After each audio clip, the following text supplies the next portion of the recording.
Oh, well, I think this is an interesting first topic for us to have for our first episode of our podcast because there's a lot of mudslinging that happens towards workplace trainings and specifically around cultural sensitivity. It gets a bad rap with all the negative ideas around wokeness and PC-ness and professionals just finding it kind of funny or scary to step into a training. So I was hoping this could be like a conversation that helps remove some of the fear and start talking about the benefits that this kind of training is really about. And I think there's a lot of media portrayal that pokes fun at training in the workplace. Have you also heard a lot of mudslinging, as I think you put it, toward this type of training in your long career here? Yeah, I have, right? And people have come with, which is normal, right? They come with a stereotypical expectation of what the course will be, which is really people preaching at people, and telling them things about themselves or about their great grandparents that they had no say in, right? And so there isn't a sense of culpability. So it was more geared towards, and I had to deal with someone who was trying to get me to use their framework, and like I didn't like it. I didn't like it because I don't think the course is about yesterday. The course is about now, and understanding what we are doing now. There is a place for history, right? Like I've taught history, and I always say to kids that the purpose of studying history is to make better choices, right? But so the focus has never been on history. The focus has been on you and now. Yeah, I think framing it that way, so you're not, and you've taught me this, to not preach and overteach, but about just asking the right kinds of questions and framing things in a way that people are realizing that this kind of education is protecting themselves from, because anyone can be sitting in a training. I could be sitting in a training.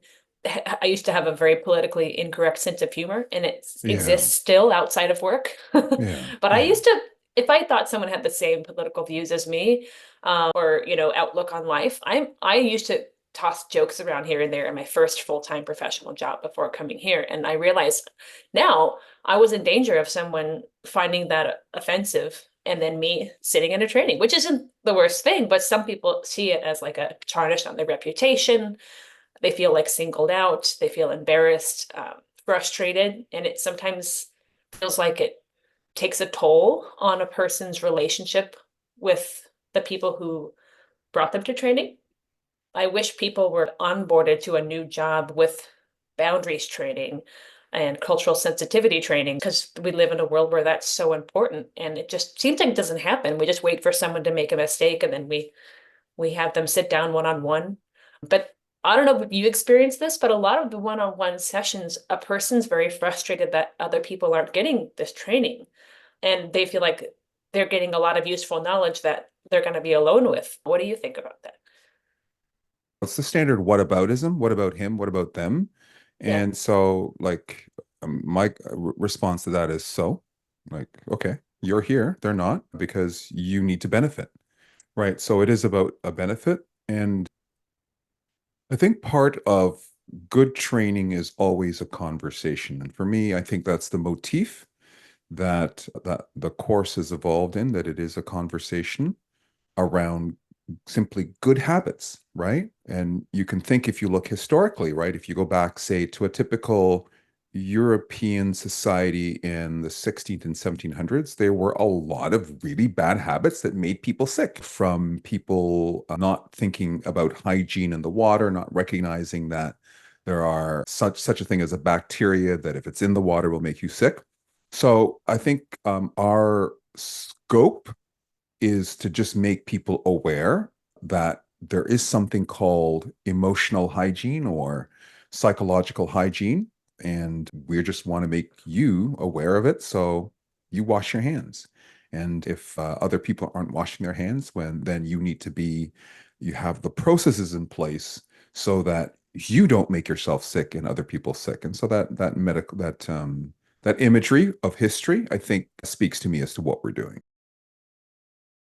Yeah, I think talking about how much people benefit, I I've learned through our trainings how important that is, because that just ties into motivation for people to tune in and take something away. If you tie it to something that they value and something that they benefit from. But I think so. Reading recently about the barriers to cultural sensitivity training, there is a list of benefits that can come to an entire organization if you're getting more people trained on a more regular basis. Like there's a few I have listed out actually. The expansion of just critical competence. So just creating kind of wiser, more responsible people that you are working with. There's less intimidation and fear, so less people walking around afraid. That the common thing people say is you never know who you're going to offend these days, right? If you just have a better understanding, then there's less intimidation and fear, broadening of horizons, people being more creative, finding new ways to, get jobs done, maybe even in their hiring practices, and a greater sense of belonging from everybody at a place, a workplace or whatever it might be. There's just so many benefits that I think and just saving money, right? If you get everybody trained every once in a while on maybe a short, just quick, brief lesson about boundaries once in a while, you might prevent having to send an individual person to like a full-on coaching session. I mean, that's always still going to happen because we're human beings, but there's just so many benefits to doing kind of larger scale education. And I just don't know if it's out there in the world enough. I don't know if organizations and leaders know that. So it's another reason for making this podcast. Yeah. I think it's important to be realistic, right? That most organizations are not swimming in cash. And we do need to recognize that when people are not working, it's a serious cost to the organization, right? So what my philosophy has always been is that it really starts at the top. So good behavior starts at the top.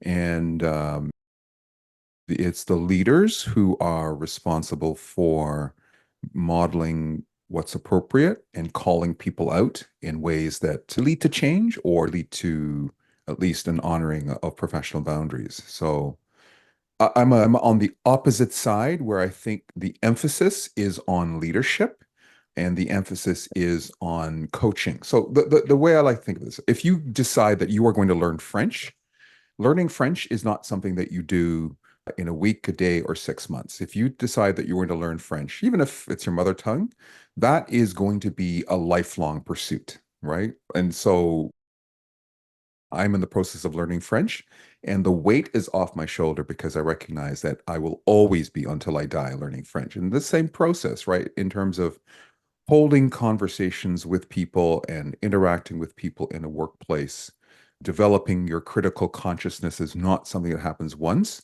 but we do need ongoing coaching. It may be for once a week, could be once a month, where we just take the time to reflect and make some small adjustments to our practice. So there is a place for a larger training, but I think you reap more reward if you focus on one or two key individuals. Because Right. usually in most workplaces, it's not everyone, but it's just one or two individuals that are really the issue. And I mean, a lot of people learn how to be professional, how to navigate that by looking at their role models. So, to your point, if leadership are focusing on where they're lacking and doing some coaching to improve the entire team because they're the role models, then I see exactly what you're saying. Yeah. Yeah, yeah, and that's the key, right? Because to be honest, that's the mindset of organizations is they will invest in leadership because they're the truth be told, they're the heart of the organization, right? An organization will be with effective leadership, an organization can weather all kinds of storms. With effective leadership, an organization can be nimble and agile. Another thing I wanted to highlight was kind of what cultural sensitivity training Sure. is. Yeah. Uh-huh. Well, what it's not about and what it Mhm. is about. So Mhm.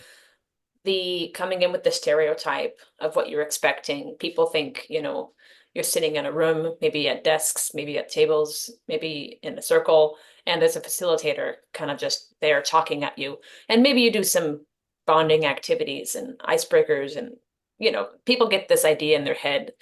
Whether they've experienced it, heard about it, or seen it on TV, that's what people kind of have in their minds. But Yeah. I think what it's not about is, like we've said, like preaching and scolding and making people feel bad, which is what the jokes are about.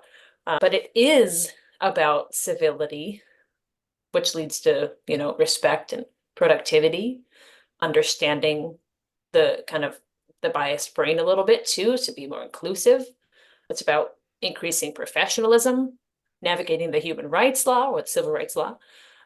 What else would you say it's about on top of that? Right. So I want to come back to that it's about a conversation and it's learning to hold court with people who are really different, and learning to operate out of an asset lens so that you see the beauty and the brilliance of the people you work with. You know, the ability of an organization to be successful, the ability of an individual to be successful is based on two things. It's based on what you believe about yourself. So part of our course is helping people to understand the myths they believe about themselves and the power they have in terms of their ability to think positively, think constructively, to look at what they have and to always answer the question, how can I versus why I can't? So that's an important piece, is what you believe about yourself. But the other piece also is we could say what our peers say about us, what our leaders say about us.